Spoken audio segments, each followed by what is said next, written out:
Hi guys, Miss Williams Ward here, and today I'm going to read a very, very funny book called Bark George by Jules Feiffer. But before I get into the book, I want to talk a little bit about the different parts of the book. So the first thing that we see, of course, is the front cover. It has Bark George by Jules Feiffer. And the next thing I want to show you is the spine of the book. Now, the spine of this book is very thin, so it doesn't really show all of the things that I want to show you that's on the spine of the book. So I pulled up another book. This book is called Dog Man, Tale of Two Kitties. Some of you probably have heard of that. And when you look at the spine of the book, one thing that you notice is you have the author. The author is Pilkey, so you see the author of the book. You see the name of the book, and down here in the corner, you're going to see the publishing company. And so let's open the book, and we first have the title page. This is what's called the title page, and then you have the copyright. Now, in a lot of books, you also have a dedication page, and if you notice in this book, you have it's dedicated to Madeline, and then the copyright information. Now, let me talk to you a little bit about what a copyright is. People get things, without getting too complicated, people get things what's called copyright. They copyright their intellectual property. They copyright books, they copyright songs, poems, everything that's intellectual property, anything artistic has to be copywritten. So someone can't just come up and steal it. So you see in the beginning of this book, on the copyright page, it says, no part of this publication may be reproduced in whole or in part or stored in retrieval system or transmitted. Is basically saying nobody can use this book for their own purposes. Now, teachers get a little bit of leeway because we're allowed to have story time. I looked this up to make sure. We're allowed to have story time. We're allowed to promote books. We're allowed to encourage our kids to read the books that we are reading to them. So because I'm doing it for intellectual purposes, for the purposes of education, I'm able to come up here and read this book. But I can't go sell it. I can't change it. I have to use it for exactly what it is intended for.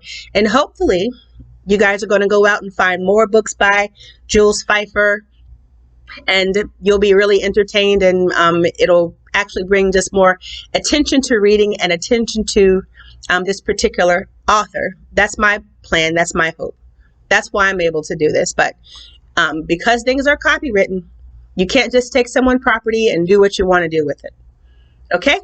So now that I've gotten into all of that, I want to read the story to you. Bark George by Jules Feiffer, and I hope you enjoy it. Bark George by Jules Feiffer.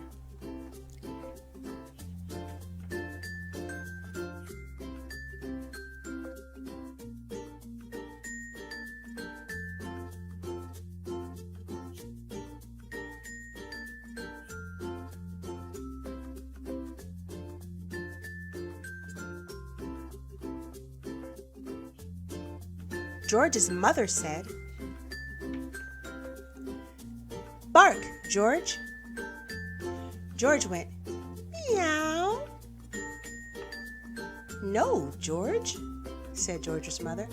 "Cats go meow, dogs go arf. Now bark, George." George went, "Quack, quack." "No, George," said George's mother. "Ducks go quack, quack, dogs go arf. Now bark, George." George went, "Oink." "No, George," said George's mother. "Pigs go oink, oink, dogs go arf. Now bark, George." George went, "Moo." George's mother took George to the vet. "I'll soon get to the bottom of this," said the vet. "Please bark, George." George went, "Meow." The vet reached deep down inside of George and pulled out a cat.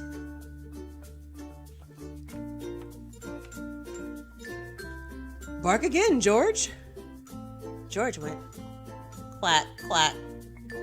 The vet reached deep, deep down inside of George and pulled out a duck.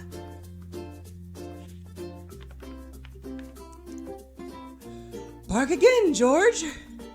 George went oink. The vet reached deep, deep, deep down inside of George and pulled out a pig. Bark again, George. George went moo. The vet put on his longest latex glove. Then he reached deep, deep, deep, deep, deep, deep, deep, deep, deep, deep, deep down inside of George and pulled out a cow.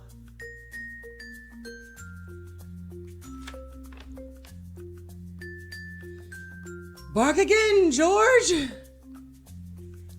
George went arf. George's mother was so thrilled that she kissed the vet and the cat and the duck and the pig and the cow.